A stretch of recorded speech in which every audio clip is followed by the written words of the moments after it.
జగన్మోహన్ రెడ్డి గారు ఎన్నికల శంఖారావం పూరించారు. ఆ ఎన్నికల సభ చూస్తేనే అందరికీ అర్థమవుతుంది జగన్మోహన్ రెడ్డి గారు ఎన్నికలకు సిద్ధమయ్యారు అని. కానీ వచ్చిన జనాన్ని చూస్తే జగనన్నని ముఖ్యమంత్రి చేయడానికి క్యాడర్ కూడా సిద్ధంగా ఉన్నారు అనేది ఆ యొక్క మీటింగే అందరికీ కళ్ళకు కట్టినట్టు చూపించింది. ఈ ఆంధ్రప్రదేశ్ రాష్ట్రంలో ప్రజలందరూ కూడా జగనన్న వైపే ఉన్నాం, జగనన్నని ముఖ్యమంత్రి చేయడానికి సిద్ధంగా ఉన్నారన్న విషయం ప్రతిపక్షాలకు కూడా మరి ప్రస్ఫుటంగా అర్థమయ్యేలాగా మీటింగ్ జరిగింది. అలాగే ప్రతిపక్షాలు ఏవైతే నాన్ లోకల్ పొలిటీషియన్స్ ఉన్నారో, హైదరాబాద్ నుంచి వచ్చి జగన్మోహన్ రెడ్డి గారి మీద విషం చెబుతున్నారో వారందరినీ కూడా ప్యాక్ చేసి హైదరాబాద్కు పార్సల్ చేయడానికి ఈ ఆంధ్రప్రదేశ్ ప్రజలు సిద్ధంగా ఉన్నారు అనేది ఆ మీటింగ్ చూడగానే అందరికీ అర్థమైంది. దానిని మించిన మీటింగ్ అనంతపురంలో జరగబోతుందని కూడా గర్వంగా చెప్పగలను. ఎందుకంటే ఈ రాయలసీమ ప్రాంతంలో లాస్ట్ ఎన్నికల్లో, అంతకుముందు ఎన్నికల్లో మీరే చూశారు, అత్యధిక ఎమ్మెల్యేలు ఎంపీలని గెలిపించి జగనన్నకి అండగా నిలిచిన ప్రాంతం. ఈరోజు మరి జగనన్న కోసం జరిగే ఈ మీటింగ్లో అనంతపురంలో మినిమం 5 లక్షల మంది అనేది ఖచ్చితంగా అక్కడికి వస్తారు అన్న విషయాన్ని కూడా గర్వంగా తెలియజేసుకుంటున్నా. ఎందుకంటే ఈరోజు ఈ రాష్ట్రంలో ప్రతి కుటుంబానికి పార్టీ, కులం, మతం చూడకుండా ఆయన చేసిన సహాయ సహకారాలు, అలాగే ఈరోజు జగన్మోహన్ రెడ్డి గారు మళ్ళీ వస్తేనే ఇవన్నీ కంటిన్యూ అవుతాయి, అలాగే ఈ రాష్ట్రం బాగుంటుంది, అభివృద్ధి చెందుతుందన్న నమ్మకం క్యాడర్లో, ప్రజల్లో బలంగా ఉంది. కాబట్టి ఇది సూపర్ సక్సెస్ అవుతుందని కూడా మనస్ఫూర్తిగా తెలియజేసుకుంటూ మా ఎమ్మెల్యేలు, ఎంపీలు అందరూ కూడా ఇక్కడ 7 పార్లమెంటుకు సంబంధించిన వాళ్ళందరూ కూడా వచ్చారు. అందరూ కూడా ఈ సభని సక్సెస్ చేసే విధంగా డిస్కషన్ చేసుకోవటం చాలా సంతోషంగా అనిపించింది. చంద్రబాబు నాయుడు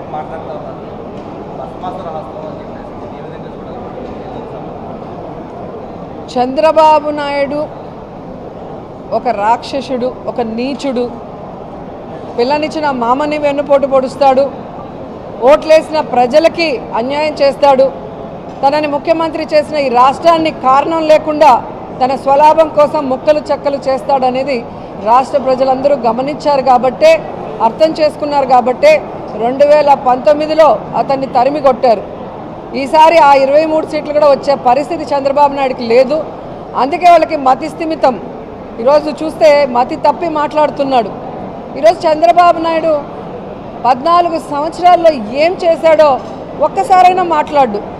సరే, ఈసారికి ఇంకో అవకాశం ఇస్తే ఏం చేయబోతున్నాడో కూడా ఎప్పుడు మాట్లాడు. ఎంతసేపు జగన్మోహన్ రెడ్డి గారిని, జగన్మోహన్ రెడ్డి వెనుకున్న సైనికులైన మాలాంటి వాళ్ళని దుమ్మెత్తిపోయటం, తన పచ్చ ఛానళ్లతో ఏ విధంగా విషం చిమ్మటం అనేది మనం గమనిస్తున్నాం.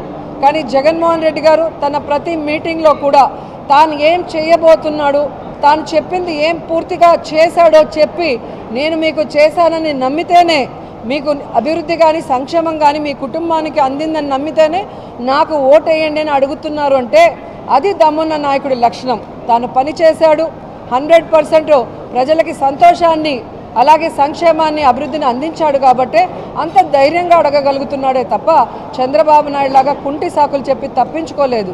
కాబట్టి చంద్రబాబు నాయుడు మాట్లాడే మాటలు ఈరోజు ఫ్రస్ట్రేషన్కి ప్రతీక.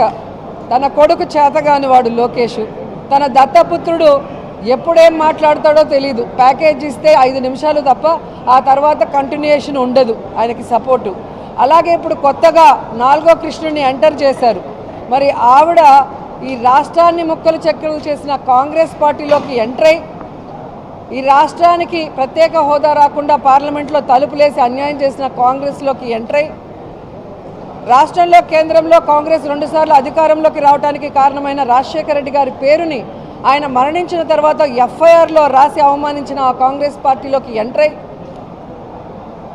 ఆ వైఎస్ఆర్ గారి కుటుంబాన్ని ముక్కలు చెక్కలు చేసి వైఎస్ఆర్ కొడుకుని కారణం లేకుండా ఏ విధంగా అన్యాయంగా తప్పుడు కేసులు పెట్టి జైల్లో పెట్టిన ఆ కాంగ్రెస్లోకి ఎంటర్ అయి, స్వలాభం కోసం జగనన్న మీద విషం చిమ్ముతూ ఈ రాష్ట్ర ప్రజల్ని అవమానిస్తుంటే ఏ విధంగా వాళ్ళని ప్రజలు నమ్ముతారు, వాళ్ళకి ఓట్లేస్తారో ఒకసారి ఆలోచించండి.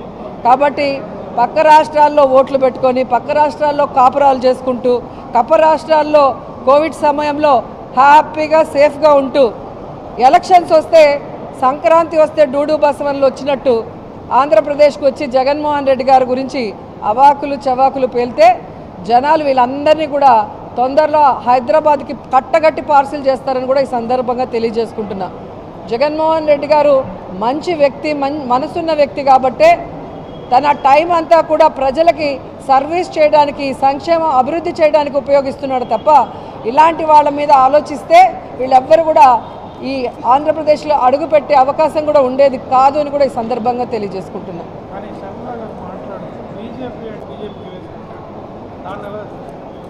ఆవిడ వేసుకున్న వేషం కాంగ్రెస్ది, మాట్లాడే స్క్రిప్ట్ చంద్రబాబు నాయుడుది, మళ్ళీ చంద్రబాబు నాయుడుతో మమ్మల్ని కలిపినట్టు మాట్లాడుతుంది.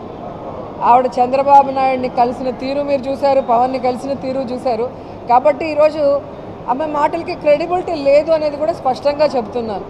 రాజశేఖర రెడ్డి గారి బిడ్డగా ఉన్నప్పుడు ప్రేమ అభిమానం ఉంటుంది రాజశేఖర రెడ్డి గారి అభిమానులకి.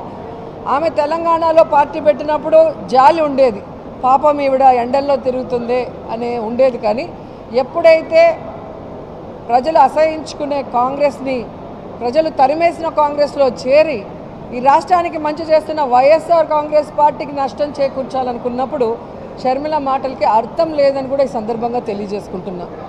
ఎందుకంటే షర్మిల గారు తెలంగాణలో పార్టీ పెట్టినప్పుడు స్పష్టంగా చెప్పింది, నేను ఇక్కడే పుట్టాను, ఇక్కడే చదువుకున్నాను, ఇక్కడే పెళ్లి చేసుకున్నాను, నా ప్రాణం ఉన్నంత వరకు ఈ తెలంగాణ ప్రజలకి కష్టం వచ్చినా నష్టం